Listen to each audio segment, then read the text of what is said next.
Welcome to Misbehaving in Maine. I'm Dan Williams. This story is called Love in the Time of Blueberries. And now, here goes everything. In the 1980s, my grandfather ran blueberry-raking crews in Maine, and I was on the cruise, a boy-shaped cork adrift on waves of blue romance. Minus the romance. In the first 20 minutes of berry work, you sweat out and steam out every last drop of the romance. The berries we picked were low bush, meaning sadistically low. To reach them, you had to take your body, that beautiful vertical line, and bend it into a question mark, which is against God's will. And picked is the wrong word. You don't pick blueberries. You rake them into buckets with a blueberry rake, a handheld contrivance with 9-inch tines on the bottom and a handle on top.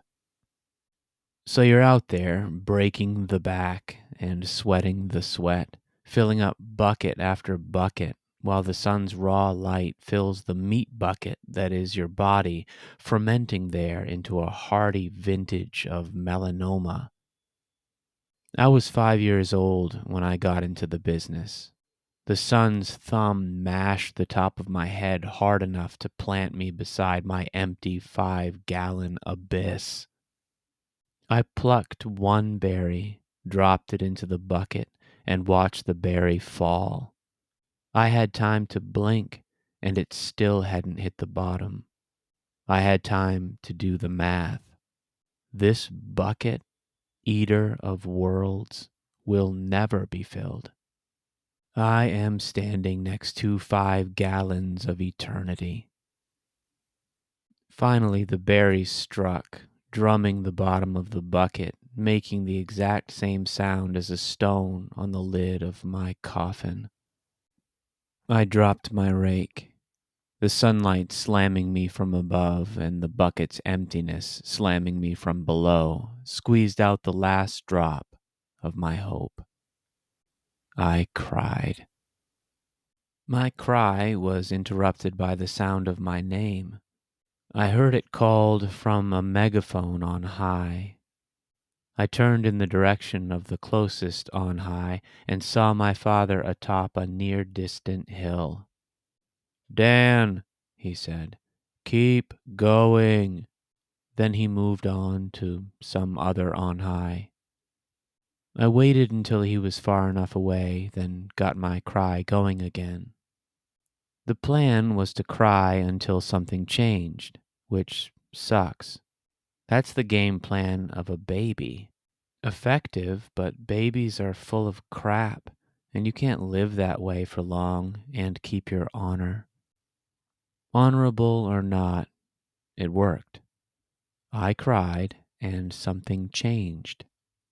Though my eyes were too soggy to see, my ears were still good, and they suddenly heard a big rain of berries, 500 little blue fists drumming the floor of my bucket, making the exact same sound as stones on the lid of a coffin that is no longer necessary because the boy pulled through, but we're burying it anyway, for fun.